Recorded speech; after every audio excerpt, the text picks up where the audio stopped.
Gregory Campbell. Mr. Deputy Speaker, to paraphrase the words of a famous comedy duo, Laurel and Hardy, this is another fine mess they've gotten us into, and I refer, of course, to the broadcasters. And we have had a series of proposals, a series of responses to the proposals, and it appears to me and to virtually the entire population, it would appear, of the United Kingdom, that we have a thoroughly unsatisfactory, unfair outcome as things stand at the moment, and who knows what tomorrow may bring.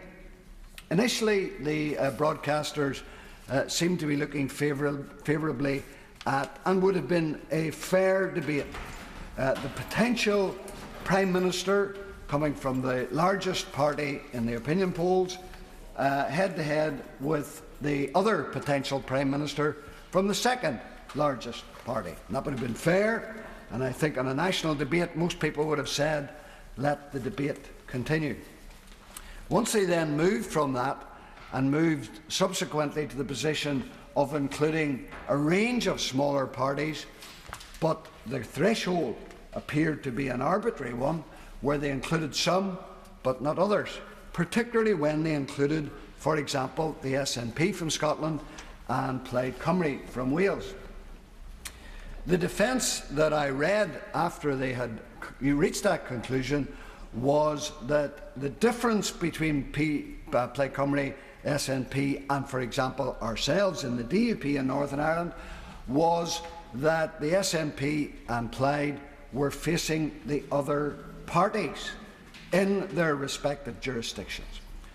But what they didn't answer was that in the national debate which they are currently proposing, UKIP, the Greens and the Conservative Party will all be facing us in Northern Ireland, and yet we will not have the opportunity in the national debate to respond to issues that our competition will be putting forward in that national debate. So the position as is currently outlined is totally and utterly untenable. What we are looking for, Mr. Deputy Speaker, is to get a resolution for the upcoming and immediate election, a resolution that needs to be reached within the next day or two, in order that parties can adequately debate, and more importantly, that the general public can understand what the issues are, make their minds up in terms of those putting forward the positions, and then determine if that will affect how they intend to vote.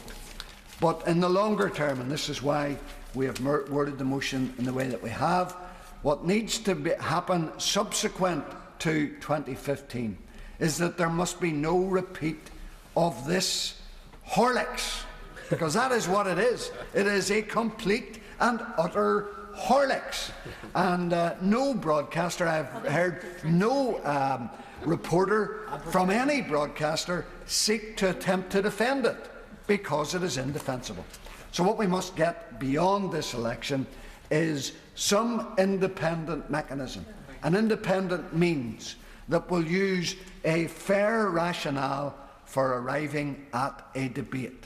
Whether it is a series of debates, one featuring the two potential Prime Ministers, and then another debate amongst a series of parties, including regional parties or excluding regional parties. But you cannot have it both ways. You cannot say we want a head-to-head and then we're going to open up a regional debate, but we're only going to include some regions. We're going to include Scotland and Wales, but we're not going to include Northern Ireland. So it is indefensible. It is unjustifiable. It cannot be promoted or explained or rationalised by any sensible individual. And given the extent of my throat, and it's about to give up, I will at this stage call it a day.